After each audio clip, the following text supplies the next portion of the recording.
আছি মুঙ্গিয়া কামিতে।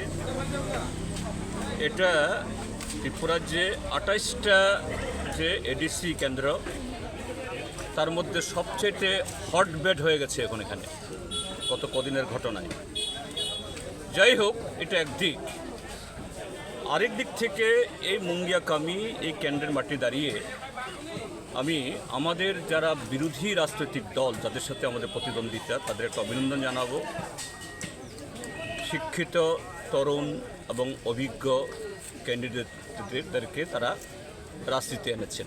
এটা আমাদের দেশের বর্তমান রাজনীতিতে খুবই প্রয়োজন।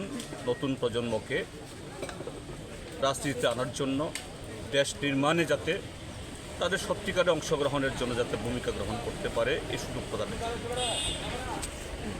এখন আজকে 31 তারিখ, সড়ক প্রচারের আর 10 দিন বাকি আছে। আরও 10 দিন রাজনৈতিক দলগুলো তারা ক্যাম্পেইন করবে, যার যার দলের নীতি ইত্যাদি ব্যাখ্যা করবে। সেই জায়গায় আমাদের মূল কথাটা হলো যে প্রথমত এডিসি যে উদ্দেশ্যে গঠিত হয়েছিল, এডিসি শুধু অবশ্যই এডিসি নির্বাচনের প্রচারে রাস্তাঘাট, পানীয় জল, বিদ্যুৎ, চাকরি এগুলো অনিবার্যভাবে আসবে সঙ্গত কারণে। কিন্তু এডিসি লক্ষ্য শুধু রাস্তাঘাট, পানীয় জল, বিদ্যুৎ না। এডিসি 1400 বছর রাজতন্ত্রের তাদের উদাসীনতায়, তার পরবর্তী 3 দশক কংগ্রেস সরকারের সময়তে চরম ট্রাইবেল বিরোধী নীতির কারণে এই রাজ্যের ট্রাইবেলরা তাদের ভাষা, সংস্কৃতি, জীবিকা, জমি সব কিছুর অধিকার হারিয়ে একটা ছিন্নমূল জাতি তৈরি হয়েছিল, অস্তিত্ব বিলুপ্ত হয়েছিল প্রায়। সেই জায়গায় এডিসি গঠিত হয়েছিল এই বিলুপ্তপ্রায় জাতিকে তার রক্ষা কবচ, সাংবিধানিক রক্ষা কবচ প্রদান মধ্য দিয়ে তার জমি ফিরিয়ে দেওয়া, তার ভাষা ফিরিয়ে দেওয়া, তার সংস্কৃতি ফিরিয়ে দেওয়া এবং অন্যদের সাথে আর্থসামাজিক বিভিন্ন কর্মসূচিতে তাদেরকে এগিয়ে নিয়ে যাওয়া। এই ক্ষেত্রে বামফ্রন্ট সরকারের 2 পর্যায়ের 35 বছরে বহু প্রতিবন্ধকতা মারিয়ে টিএনবি, এনএলএফটি, টাইগার ফোর্স এদের শত বাধা মারিয়ে অনেক এগিয়েছে।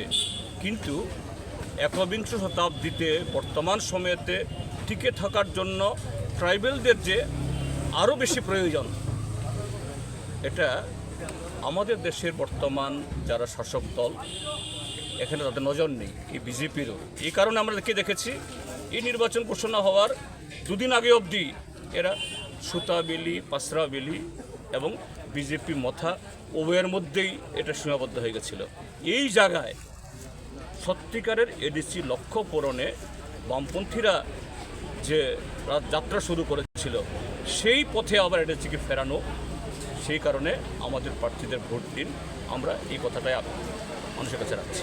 আপনার আগামী দিনে কতটুকু আশাবাদী আপনাদের প্রার্থীদের? নিশ্চয়ই আমরা ময়দানে আছি, আমরা স্বতঃস্ফূর্ত সারা পাচ্ছি সর্বত্র। গত 8 বছর সেখানে এই এডিসি এলাকাতেও সমতলের মতো প্রচারের সুযোগই পাইনি আমরা।